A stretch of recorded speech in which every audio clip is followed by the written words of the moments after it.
All right, so what's your plan if in the event you have AFib and you're at work?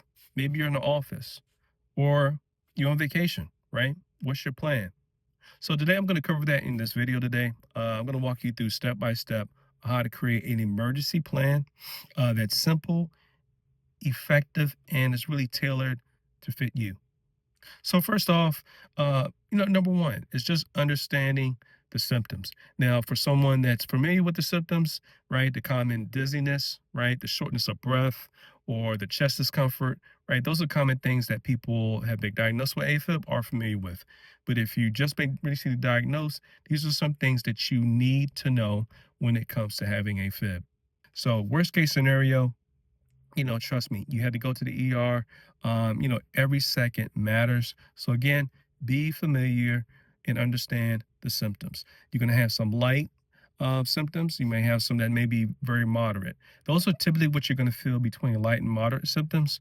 But there'll be some cases where it may be that severe where you're going to have to go to the ER. So again, number one is just really understanding the symptoms. All right, communication is key. Number two, so tell your family, right? Tell your friends, maybe just a handful of coworkers, just about your condition. Now, don't get me wrong, you don't have to tell the whole world, right? But you do want to share your condition with just a handful of folks that you do trust. If an event, worst case scenario happens, and you have to get or seek medical attention. So, just a simple example is just like maybe writing down your contact list, right? Keep this in your wallet or on your phone. And that way, you want everyone from your spouse to your neighbor to know who to call. Of course, you're going to call 911, but there may be other folks. There may be folks that you may, or family members that you may also want them to be notified as well. So, again, number two, communication is key. All right, number three, keep medication handy. Now, at first, I used to take my meds first thing in the morning, and I'll just leave my bottles, right, just, in my kitchen counter. And from time to time, I thought about, maybe I should at least keep a handful of pills on me. Maybe some of my in my car, or in a small pouch, right, that I can keep in my pocket. So again, just having medication on hand is good. Such as you may be on blood thinners, or you may be on some rhythm control drugs. Again. The whole key point to this is just making sure you can have access to meds when you need them, and like I said, just carrying them in a small pouch will be really all that you need. So, point number three, keep medication on hand. So, you want to identify the nearest ER. And this is point number four. And so, there's three things, three locations. One, of course, where you live. So, most likely you're going to know where the closest hospital is or the ER is when it comes to where you live. But do you know where the ER is as relates to you being in office? You're at work. What's the closest hospital is there to your work in an event you had to leave from work to go straight to the hospital? Or what if you were on vacation? Say you were at a resort, either within the US or outside the US, right? Ask the question, where's the closest hospital or ER if an event, you had to go. Now, if you don't want to ask any questions, that's totally fine. You can simply pull your phone out, go into your maps, and you can do what is called pinpoint, and you can find the nearest hospital that way as well. So again, it's just information for you to know if an event, the worst case scenario happens. So number four, identify the nearest ER. Number five is very easy. Of course, call 911.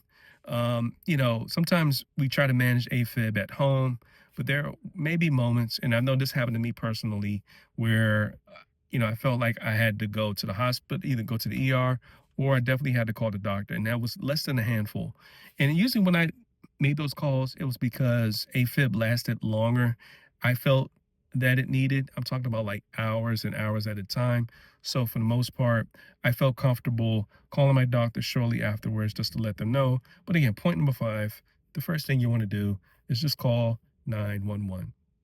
All right, point number six, and this is something I feel you need to have in your toolbox, is practice relaxation techniques. So a couple of things I did from time to time where I felt when I was having episodes is just taking deep breaths, right? Sometimes I would maybe sit down, close my eyes, right? Take a couple of deep breaths. Also, I found as well that for me, it was weird, but it was some cases where sometimes I would just take a nice walk, right? Nothing too fast, but just enough where I felt like the walk helped me relax more. And so, depending on what works for you, if it's walking, if it's just taking deep breaths, or if it's just closing your eyes and sitting down, these are good tools to have in your toolbox if an event you just had to try to find a way to calm down, because being calm is vital when you have AFib. So, point number six is practice relaxation techniques. Last point here, and before I do that, I want to make sure I let everyone know that I'll be leaving a PDF below this video here. It's basically the top 10 foods to stay away from if you're on AFib. Again, this is personally what I found works for me. I know everybody's different, but at least, I wanted to share this information. So I'll leave that link in the description below. Is also pinned at the top of the comments. I want to talk about point number seven, inform your doctor. So there may be times where you don't have to go to the emergency ward, but you were in AFib for, say, longer than you needed to be, or you felt like you needed to be. I think it would be good just to call your doctor and just let them know. And the reason you want to call your doctor to let them know, because there may be some things they can do as it relates to adjusting your medication, such as increasing the dosage or maybe, reducing the dosage, just depending on the medication. And then also, too, they can run some additional tests just to kind of see what's changed or what's going on. So, again, number seven, inform your doctor when you have AFib events that last much longer than normal. Okay. All right. In conclusion and wrapping up. So there are the top seven things as it relates to creating an emergency plan that you can consider when you're having AFib. And I felt like for me, I wanted to share this information because that was something that was an afterthought for me after having being diagnosed with AFib. And I realized having an emergency plan can make all the difference in the world. So as it relates to just the preparation of having an emergency plan, which to me gave me peace of mind, and I'm hoping that this will also give you peace of mind. And when you're in a high stress situation, like AFib, when you're having these episodes, it's just good to know this information. I mean, it's literally priceless. So until next time, stay safe and remember, take your meds, listen to your doctor. Until I see you next time, take care.